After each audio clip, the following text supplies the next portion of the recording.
There's a number that almost nobody checks before booking a luxury cruise, and it explains why two cabins, both labeled the cheapest room on the ship, can be two completely different products. One of them might be smaller than a parking space, the other might be bigger than most studio apartments in Manhattan. Same label, same marketing language, wildly different square footage. And by the end of this video, you'll know exactly which lines fall into which category with the actual numbers on screen.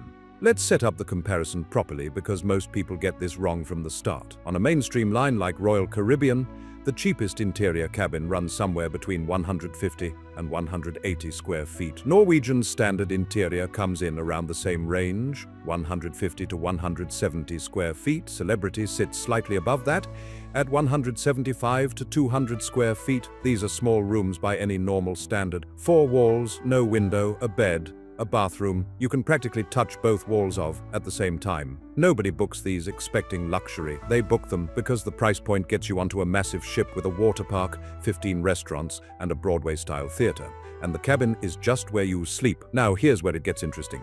Switch over to a line that markets itself as all-suite luxury, and the entry-level cabin tells a completely different story. Viking Ocean ships don't even have an interior category. Every single stateroom comes with a veranda, and the smallest one measures at least 270 square feet, balcony included. That's not the upgrade tier, that's the cheapest room you can book on the entire ship. Oceania's older R-class ships start lower, around 174 square feet, but their newer Allura-class vessels begin at 240 square feet for the base category, which already beats Celebrity's top mainstream interior by a wide margin. So here's the question worth sitting with for a second.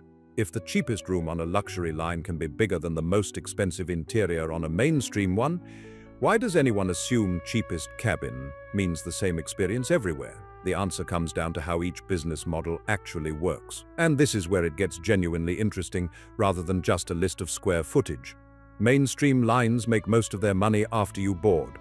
The cabin price gets people on the ship cheaply, and then the real revenue comes from drink packages, specialty dining upcharges, shore excursions, and the casino. A tiny interior cabin isn't a flaw in that model, it's the entry ticket. The ship itself is the product, not the room. Luxury all-suite lines flip that completely. Windstar, Viking, and Oceania build their pricing around the idea that almost everything is already included before you board, so the cabin has to justify the fare on its own. There's no $18 specialty dining surcharge waiting for you because most specialty dining is already part of the fare.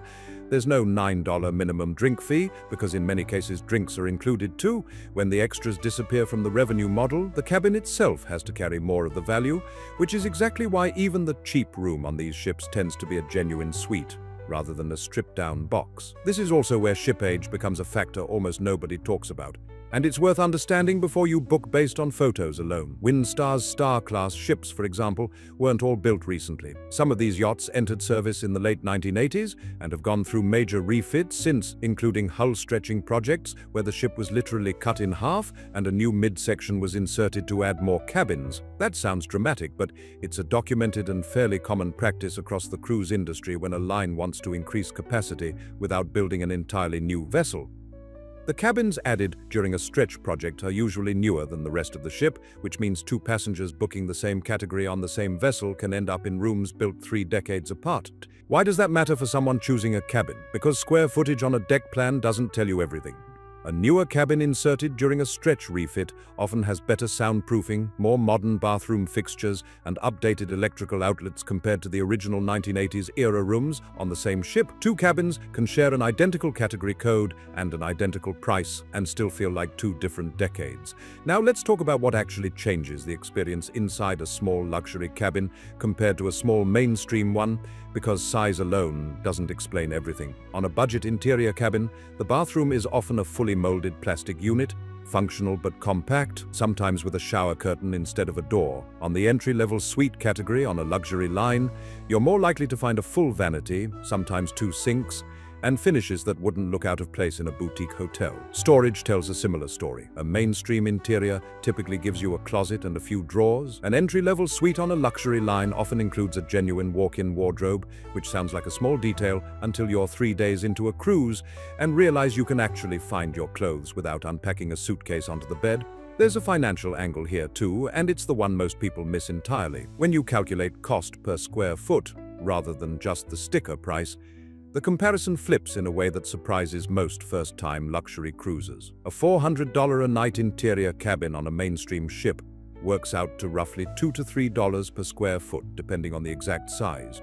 A luxury line's entry-level suite at $860 a night, spread across 270 to 300 square feet, can land in a similar or even better cost per square foot range, especially once you account for the fact that drinks, gratuities, and specialty dining are frequently already folded into that luxury fare.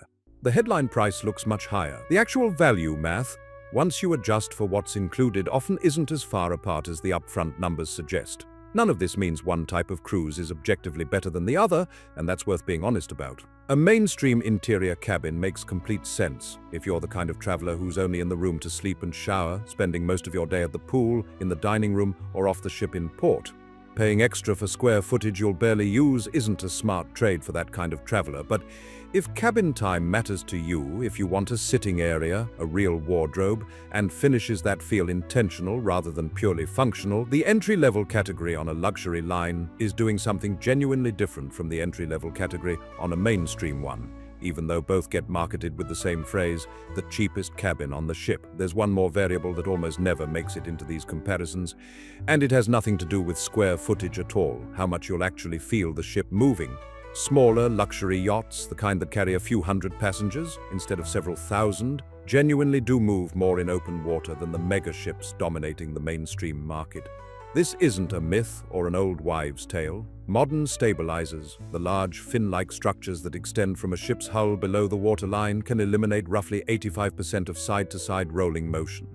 But stabilizers do almost nothing against pitching, the front-to-back motion you feel when a ship cuts through swells, and smaller vessels are inherently more responsive to that kind of movement simply because they weigh less and sit higher relative to the waterline. So, the same cabin that impresses you with its square footage and its marble bathroom can still leave you feeling the ocean far more than you would on a 5,000-passenger resort ship with a deeper draft and a longer hull.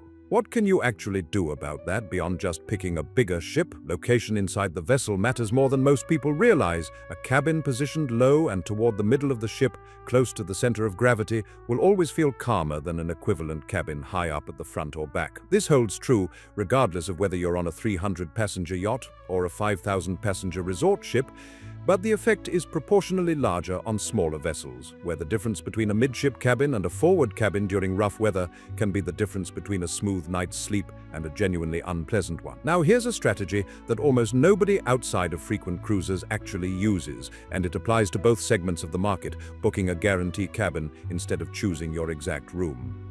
When you book a guarantee, you're committing to a cabin category, say an interior or an entry-level suite, without selecting the specific room number. The cruise line assigns your actual cabin closer to the sailing date, and in exchange for giving up that choice, you typically pay less than someone who hand-picked their exact location on the deck plan. Sometimes you end up exactly where you'd expect.